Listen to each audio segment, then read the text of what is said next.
Welcome to Football Pass, and great to have joining me today Rangers Football Club's women's and girls football manager, Amy McDonald. Amy, how are you? I'm very well, thank you. Thanks for having me on. It's lovely to have your company. Now, it's such a great role that you have at Rangers Football Club, but can you give us a wee bit of an insight into what it is that you do there? Yeah, many people would call me a jack of all trades, master of none. So I oversee the women's and girls programme. So we've got 9 full-time staff and coordinate and run the women's team, as well as I work with Kevin, who's an academy manager. And yeah, we just try and push the women's game forward. I work in liaison with the SFA and SWF in terms of governance and different aspects, scouting and recruitment, and then just day-to-day running of a professional football team and girls academy. Goodness me, it sounds like a lot. Are there any girls in particular that we should maybe keep an eye out for at the moment, not giving too much away? Yeah, we've got some great young players. I would probably, our 2004 age group was really, really strong for us. So there's a lot of players, and actually we're fortunate just now that some of them, we've actually put them out in loan. So there's a few of them out in loan at SWPL 1 clubs because they've not been able to play for such a long time due to COVID restrictions, and they fall into this awkward category. So yeah, I think that experience will serve them really, really well. And all the way through, we've actually got really talented girls, far more talented than I ever was when I was younger, because of the opportunities that they've been afforded as a young female player, which is amazing. But when you were younger, Amy, did you ever think that you would be able to be involved with Rangers Football Club? No, I've got a very... it's a true story actually. I was once picked up by a Rangers scout when I was 12, and they thought I was a boy because we had long hair, and they didn't have a girls team at the time. So yeah, when I found out I was a girl, obviously they couldn't take it any further forward, because when I was younger, you could only play in a boys team up until you were the age of 12. But the game certainly moved on, so much. I never even thought 3-4 years ago that Rangers would be in the position that we're in, and it's amazing for any young girl coming through now that they can be a professional football player within Scotland, which is fantastic. And not even just Scotland, big clubs like Celtic and Rangers, not only can they sort of come through with the girls, but then the opportunity to play in the first team, which maybe you don't get so much in the men's game. Yeah, I think definitely, and particularly from a younger age, it tends to be that if you're coming through the academy, that a lot of young players break through much earlier in women's football.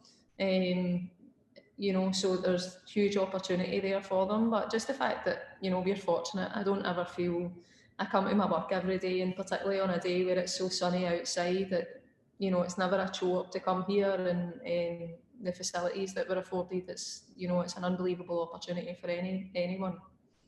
And I guess with the opportunities, what are your plans and your hopes for the future with Rangers Football Club? I think to just keep pushing and striving to be the best that we can be. I think that all the way throughout the club, we've got a relentless attitude to always striving to improve. Particularly in the women's and girls programme, I would say that we've been on it's been a huge overhaul of the programme within the past 18 months to 2 years, and then we've obviously thrown in a pandemic into that, which none of us thought we would ever have to manage.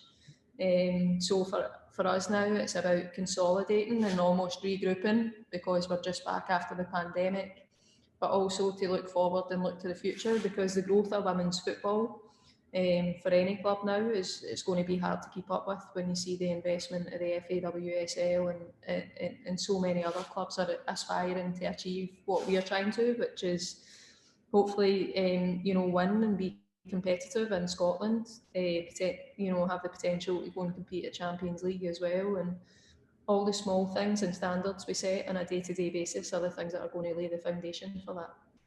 And looking at Rangers, sort of the men's team and the women's team, they're very supportive, it seems, on their social media. You can see it's a team together, which is quite lovely.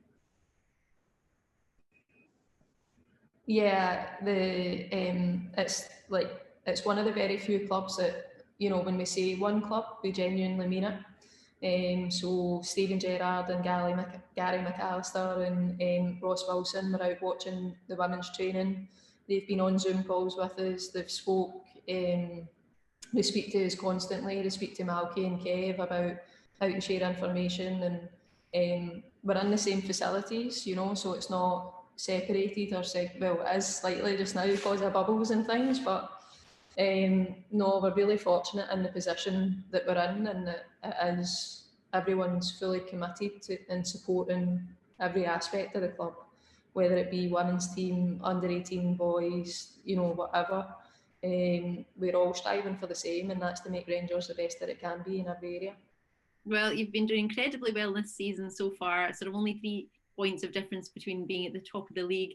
What do you think that's come from? Firstly, the players. I think that the players are the ones that set the standards and drive it through. I think that the staff as well. It's just, you know, in terms of our culture and how we want to conduct ourselves. I think that we need to keep building on that.